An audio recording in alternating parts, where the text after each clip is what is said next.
Assalamualaikum, nama saya Muhammad Anas bin Adalah kawasan yang saya dapatkan.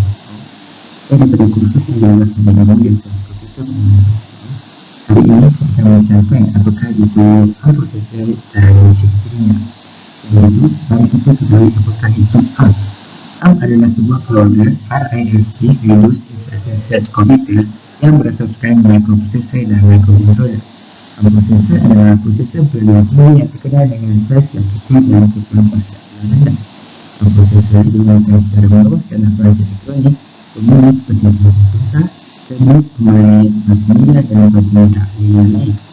Sebagai secara yang diperlukan, prosesor menggunakan lebih sedikit transistor yang memungkinkan ukuran yang lebih kecil untuk analita bersepadu. Saiz prosesor yang lebih kecil menyebabkan kerumitan dapat dikurangkan dan penggunaan kuasa yang lebih rendah. Contoh chip penguasaan ARM yang terbaru ialah M1 yang jadi bentuk chip Apple. Mari kita kenali apakah ciri-ciri ARM prosesor. Ciri yang pertama ialah sistem multiprocessing. Prosesor ARM direka sehingga dapat digunakan dalam sistem multiprocessing di mana lebih daripada satu prosesor digunakan untuk memproses maklumat. Sebagai contoh, ARM prosesor dengan nama ARM v60 mempunyai kemampuan untuk menyokong 1 hingga 4 prosesor. Penyelesaian multiprosesor ARM telah dirancang untuk memberikan prestasi yang lebih baik pada frekuensi yang lebih rendah dan dapat menjimatkan kos dalam mereka bentuk sistem. Multiprocessing sesuai untuk aplikasi yang melaksanakan pelbagai tugas pada masa yang sama. Seterusnya, ciri yang kedua ialah tightly coupled memory. Memori ARM prosesor digabung dengan erat. Ini menyebabkan ia mempunyai masa tindak balas yang pantas. Ia juga memiliki lentasi yang rendah, iaitu ada tindak balas yang cepat. Tindak balas yang cepat ini dapat digunakan dalam cache memori cache yang tidak dapat diramal. Ia juga digunakan untuk menahan rutin kritikal seperti mengganggu pengendalian rutin atau tugas masa nyata di mana ketidaktentuan cache tidak diingini. Ciri yang ketiga ialah pengurusan memori. Pemproses ARM mempunyai bahagian pengurusan. Ini merangkumi Memory Management Unit (MMU) dan Memory Protection Unit. Pengurusan memori menerangkan bagaimana akses ke memori dan sistem dikendalikan. Perkekasan merupakan pengurusan memori setiap kali memori diakses oleh OS ataupun aplikasi secara dinamik. Proses yang dijalankan dalam prosesor hanya melihat alamat maya yang diterjemahkan oleh prosesor menjadi alamat fizikal. Alamat fizikal ini ditujukan ke sistem memori dan ditujukan ke lokasi fizikal sebenar dalam memori. Sistem pengurusan ini sangat penting bagi menguruskan memori dengan cekap. Ciri yang seterusnya ialah masa pelaksanaan satu putaran. Prosesor ARM dioptimalkan untuk setiap arahan pada CPU. Setiap arahan mempunyai panjang tetap yang memungkinkan masa untuk mengambil arahan masa depan sebelum melaksanakan arahan ini. Dan sahaja daripada saya. Untuk bahagian ARM yang seterusnya akan diterangkan oleh sahabat saya. Terima kasih. Assalamualaikum warahmatullahi wabarakatuh. Nama saya Ainul Hazira binti Zubir. Saya akan menerangkan 3 subtajuk di bawah ARM Processor. Modul input atau output merupakan alat yang mengisi sebagai penyambung antara kerangka PC ke satu PC yang lain. Contoh input dan output atau peralatannya adalah konsol, tikus dan layar. Ini memungkinkan kerangka PC untuk memainkan kapasitas yang ditentukan, iaitu untuk menyampaikan kerangka dalam dan pemproses ke alat luar. Terdapat 3 jenis peranti luaran. Yang pertama, membaca manusia, iaitu manusia boleh melakukan interaksi dengan manusia. Contohnya, papan peti tikus, papan kekunci, tikus dan monitor skrin. Yang kedua adalah membaca mesin. Keupayaannya untuk melakukan interaksi dengan peranti atau komponen komputer. Contohnya storage. Yang terakhir adalah komunikasi yang digunakan sebagai antarmuka peranti jauh atau rangkaian. Modul input-output ini memberikan kaitan dengan CPU dan bus sebagai manual untuk alat input dan output explicit dan keperluannya mengurangkan beban CPU sambil mengendalikan alat input-output dan sebagai kursus antarmuka untuk sekurang-kurangnya satu alat peralatan. Tanpa modul input dan output, kapasiti pengembangan maklumat antara pemproses dan alat peralatan tidak dapat dibayangkan. juga menjadikan kemajuan untuk menterjemahkan maklumat menjadi rata yang disiapkan untuk surat menyurat dan penggunaan tidak dapat difahami. Seterusnya, pemprosesan selari. Pemprosesan selari adalah salah satu teknik yang melaksanakan program dengan memisahkan dan menjalankan tugas program pada pemproses yang berlainan sehingga dapat mengurangkan masa persiapan oleh sekurang-kurangnya satu pemproses. Pemprosesan selari juga dapat dicapai oleh rangkaian PC.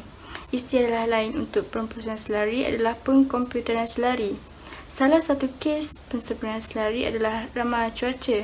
Seperti yang diperhatikan sebelum ini, ramalan cuaca menggunakan pemprosesan selari secara berkala. Ini disebabkan oleh data yang sebenarnya berukuran lebih besar dan akan memakan banyak masa untuk komputer bersendirian bergerak. Pemprosesan selari berfungsi sebagai CPU tunggal di samping rentetan yang berbeza. CPU dikenali sebagai otak untuk PC. Ia membentuk keseluruhan karya dan pengiraan sehingga dapat menjalankan kerangka kerja. Dalam istilah lain, pemproses selari menggunakan komponen pengendalian yang berbeza pada masa yang sama untuk menangani sesuatu masalah. Berbeza dengan segmen lain, pengendalian selari mempunyai sokongan kejuruteraan sendiri untuk menjamin keseluruhan program dan peralatan berfungsi dengan baik tanpa kerosakan. Contohnya struktur chip, akses memori dan organisasi pemproses berbilang. Seterusnya, struktur chip atau kejuruteraan chip adalah salah satu rancangan peralatan yang paling penting dalam reka bentuk pemproses PC. Konfigurasi pemproses mengetahui jenis pengetuacaan yang dapat dijalankan dan jenis peralatan yang diperkuat. Kejuruteraan standard untuk kebanyakan PC pada masa ini adalah reka bentuk pemproses x86. Reka bentuk struktur ini memberi kekuatan pada pasangan PC untuk membuat mesin yang menggabungkan segmen peralatan namun berjalan pada pengaturcaraan yang serupa. Reka bentuk bapa induk juga penting dalam mengetahui peralatan apa yang sesuai untuk digunakan. Sekian, terima kasih. Nama saya ialah Nurul Syafiqah binti Osman, nombor matrik 059903. Baiklah, seterusnya saya akan menerangkan tentang mod pengalamatan bagi ARM proses. Set arahan ARM adalah memuatkan atau menyusun yang membawa maksud bahawa nilai sesuatu data haruslah dimuat ke dalam daftar CPU sebelum operasi aritmetik atau logik dapat dilakukan padanya. Arahan yang memuatkan nilai data dari memori atau menyimpan nilai data dalam memori tidak dapat mengubah nilainya. CPU menentukan alamat memori untuk memuatkan atau penyimpanan dengan menambahkan offset positif atau negatif ke dalam daftar asas. Cara CPU menggabungkan kedua-dua bahagian ini disebut sebagai mod mengalamatkan. Set arahan ARM mempunyai 3 mod pengamatan iaitu segera, daftar dan daftar berskala. Seterusnya, terdapat pelbagai cara untuk kita menentukan alamat operan untuk operasi tertentu seperti beban, tambah atau cabang. Kaedah yang berbeza ini disebut mod alamat. Jadi, saya hanya akan menerangkan 2 mod alamat sahaja. Jadi, yang pertama adalah daftar mod alamat tidak langsung. Mod ini bermaksud bahawa lokasi operasi disimpan dalam daftar. Mod ini juga dipanggil sebagai pengindesan pengalamatan atau pengalamatan dasar. Mod ini memerlukan 3 operasi baca untuk mengakses operan. Ini sangat penting sebab kandungan daftar yang mengandungi penunjuk ke operan dapat diubah sesuai pada waktu proses. Jadi, alamat adalah pemboleh ubah yang membolehkan akses ke struktur data, contohnya seperti tata susunan. Jadi, di slide saya ada tunjukkan beberapa contoh daftar alamat mod tidak langsung.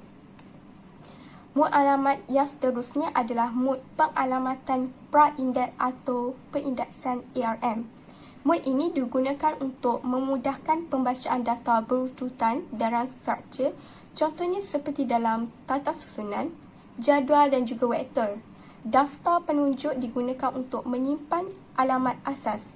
Offset ditambah untuk mencapai alamat yang lebih berkesan.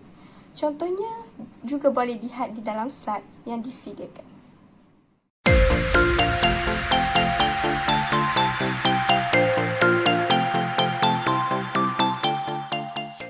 Baiklah, subtopik yang akan saya terangkan seterusnya adalah Access Memory. ARM menggunakan model penyimpanan barang untuk access memory yang bermaksud hanya arahan memuatkan atau menyimpan iaitu dari LDR dan SDR yang dapat mengakses memori. Walaupun pada X86, kebanyakan arahan dibenarkan beroperasi secara langsung pada data dalam memori, data ARM mesti dipindahkan dari memori ke dalam daftar sebelum dioperasikan. Ini bermaksud bahawa kenaikan nilai 32 bit pada alamat memori tertentu pada ARM akan memerlukan 3 jenis arahan iaitu memuat, kenaikan dan penyimpanan. Untuk memuatkan nilai pada alamat tertentu terlebih dahulu ke dalam daftar, menambahnya dalam daftar dan disimpan kembali ke memori daripada daftar. Bismillahirrahmanirrahim. Assalamualaikum warahmatullahi wabarakatuh. Nama saya Muhammad Haris bin Muhammad Yusri. Saya akan bersambung dalam tajuk ARM processor, subtopik cache memory dan major performance. Okey, apa itu cache memory? Cache memory ialah sejenis RAM yang boleh akses jauh lebih pantas daripada RAM biasa. Dia digunakan untuk menyimpan data sementara untuk memberikan akses lebih laju. Contohnya seperti Facebook atau Instagram. Kita boleh ambil contoh yang terdekat. Maksudnya seperti kita guna apps contohnya macam FB, kita buka dan seterusnya kita tutup tapi kita tak kill apps tu. Dan dan bila kita buka balik apps tu, Facebook tu, apps tu buka dengan mudah, dia tak ada loading apa pun. Tapi kalau kita kill apps, bila kita dah tutup tu, kita kill apps, kita dah buang apps tu, bukan delete, kita just kill dia punya cache, kita buang dia punya cache lah kan. Jadi bila kita nak buka balik apps tu, bila buka dia kena loading untuk fetch data-data untuk dia nak paparkan interface tu. Okey, seterusnya cache ada 3 level. Yang pertama paling laju tapi size memorinya kecil. Yang kedua, kelajuan hampir sama dengan L1 dan size memori lebih besar. Dan yang ketiga, untuk meningkatkan performance L1 iaitu level 1 dan L2 level 2. Dia lebih perlahan tetapi mempunyai size memori yang lebih besar daripada dua-dua itu. Okey, susunan cache. Di sini saya ambil cache daripada ARM Cortex A. Sebab ARM ni ada banyak dia punya cache memory. Jadi salah satunya saya ambil ARM Cortex A. Okey, dan dekat sini cache adalah sekumpulan memori kecil dan pantas yang terletak di antara memori teras dan utama. Okey, cara dia buat kerja, core baca dan seterusnya akan ke cache. Dia akan ke internal level 1 cache dan akan mencari data. Kalau ada, dia dah tak payah nak ke level 2 ataupun level 3 ataupun bus ataupun ke main memory. Tapi kalau dalam level 1 tak ada, level 2 tak ada, level 3 tak ada, dalam bus pun tak ada dan dia kena pergi ke main memory. So ambil masa sikit lah untuk dapatkan data tu. Bila guna cara ni, cara level 1, level 2, level 3 ni, ARM dia memberi peranti tu dia buat kerja dengan cepat. Okay, seterusnya major performance. Dalam ARM processor ada beberapa major performance ataupun boleh dikatakan sebagai kelebihan. Yang pertama ialah ia mampu untuk dicipta. Ia tidak perlu peralatan yang mahal. boleh dibuat dalam harga yang murah dan sesuai untuk telefon pintar yang murah. Yang kedua, ia menggunakan tenaga yang rendah, low power consumption. Ia direka untuk bekerja pada tenaga yang rendah. Oleh disebabkan kurang transistor, maka penggunaan tenaga pun berkurang.